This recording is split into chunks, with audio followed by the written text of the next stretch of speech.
Assalamualaikum warahmatullahi wabarakatuh. Alhamdulillahirrabbilalamin. Allahumma sholli ala Muhammad wa ala ali Sayyidina Muhammad. Pemirsa tercinta yang dirahmati oleh Allah Subhanahu wa Ta'ala, sebangsa dan setanah air, bahkan dimanapun monolog ini dapat dinikmati.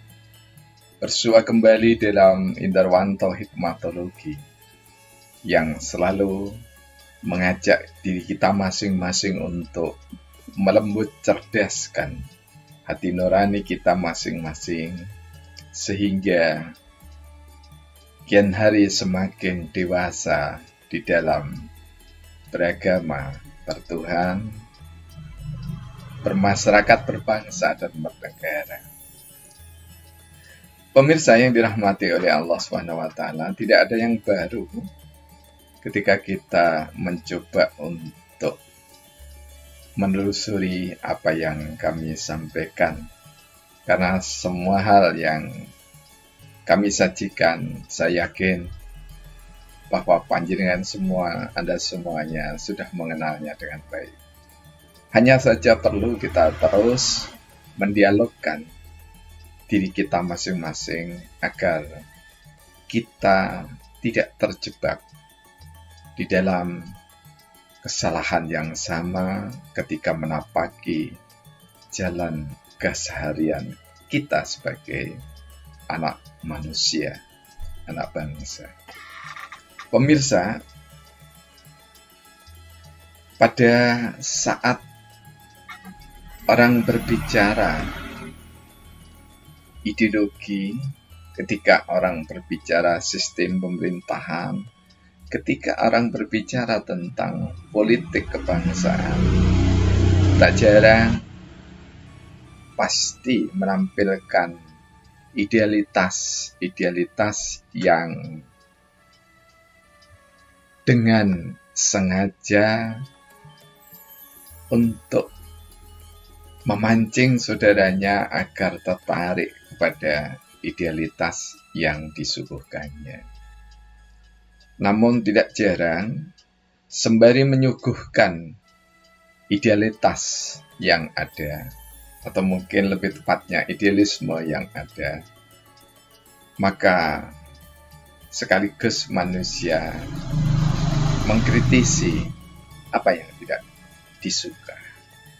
Wajar tentu dalam kehidupan bermasyarakat, berbangsa, dan bernegara, antara sifat paradoksal suka dan tidak suka, hitam putih, dan seterusnya, memang niscaya sebagai arena pentas sandiwara dunia. Pemirsa, ada orang yang beranggapan bahwa ketika suatu negara memilih ideologi tertentu, kemudian meninggalkan yang lainnya, memilih sistem tertentu, meninggalkan yang lainnya, maka serta-merta mereka mengatakan semua selesai. Mohon maaf, karena kami Islam, yang paling sering kami dengar di khutbah Jumat, jika semua orang berpedoman pada Al-Quran, maka selesailah semuanya. Kemudian yang biasanya khutbah Jumat ataupun ceramah di masjid-masjid paling sering mendengarkan, melantunkan kata-kata itu. Memang kalau ditilik lebih lanjut, seolah bahwa semua selesai dengan kitabullah wa sunnatur rasul. Jika semua selesai, maka mereka tercoba untuk menelusuri justru jalan yang paling puncak, yang tertinggi dalam sistem pemerintahan, risalah, sistem pemerintahan kenabian, sistem pemerintahan kerasulan. Tanpa mengurangi sedikit pun dan tidak ada rasa terbersit, rasa mengurangi kemuliaan, ketermuliaan, keterpujian, ketersanjungan baginda Rasulullah Muhammad Sallallahu Alaihi Wasallam. Namun kami hanya mengajak diri kita masing-masing untuk sadar diri atas tahu kita dan sadar diri atas kedewasaan kita, sadar diri atas kebangsaan dan kenegaraan kita. Bahwa semasa kepemimpinan yang termulia, yang terpuji, yang teragung baginda Rasulullah Muhammad Sallallahu Alaihi Wasallam tetap menyisakan permasalahan. Tetap ada masalah yang mengemuka. Dan ini adalah kodrat manusia di dunia.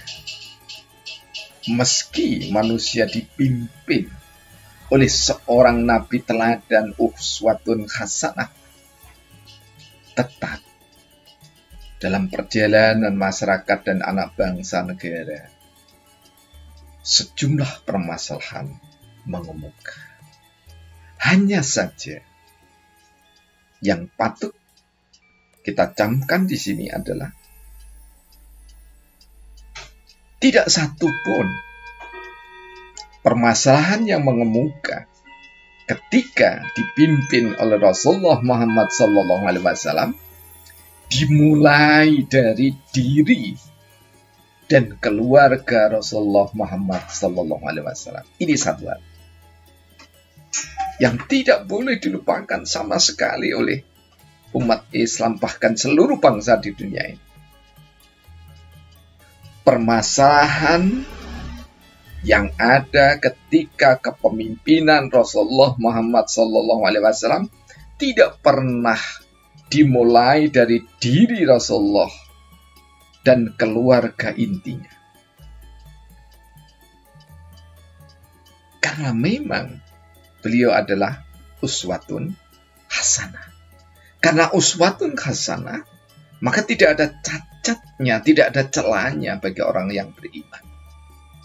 Namun bagi orang-orang fasik, bagi orang-orang kafir, bagi orang-orang munafik, betapapun Rasulullah Muhammad Sallallahu Alaihi Wasallam itu terpuji, termulia, terpercaya, teragung di dalam kepemimpinannya, tetap ada salahnya menurut mereka. Ada yang menyalahkan karena istrinya lebih dari 4, umatnya hanya boleh 4. Ada yang mempersoalkan pernikahan ketika Rasulullah Sallallahu Alaihi Wasallam di usia sudah cukup tua menikah dengan gadis belia. Bagi orang-orang yang beriman hanya sami'na wa ata'na. Tapi bagi orang fasik, orang kafir, dan orang munafik, semua jadi bahan untuk memfitnah dan menyalahkan teladan termulia. Sadar bahwasanya sehebat semulia Rasulullah Muhammad Sallallahu Alaihi Wasallam dalam kepemimpinannya, masih ada yang mempermasalahkan. Maka jangan pernah bermimpi nanti akan hadir satu orang biasa, bukan orang yang dijanjikan Allah dan Rasulnya, memimpin suatu negeri, bahkan akan memimpin dunia. Maka semua selesailah sudah. Janji itu hanya ada di akhir zaman. Dan kita tidak tahu kapan akhir zaman itu. Tandanya memang ada di dalam hadis. Namun kita tidak perlu mereka-rekanya. Pemirsa yang dirahmati oleh Allah, simpel kajian ini kami tulis dalam syair Sabdana yang ke-12.062 dalam tema masalah 1 sampai dengan 7. Namun kali ini kami ambilkan masalah bagian pertama. Masalah selalu ada pada setiap kehidupan manusia. Tak satu pun manusia hidup tanpa masalah menerpa. Idealitas manusia selalu tak sama dengan realita. Ketimpangan idealita dengan realita selalu dihadapi manusia. Dari Nabi dan Rasul semua menghadapi masalahnya. Masalah titian jalan yang harus dilalui manusia. Mendewasakan sikap perilaku dari setiap umat manusia. Billahi taufiq wal hidayah. Wassalamualaikum warahmatullahi wabarakatuh.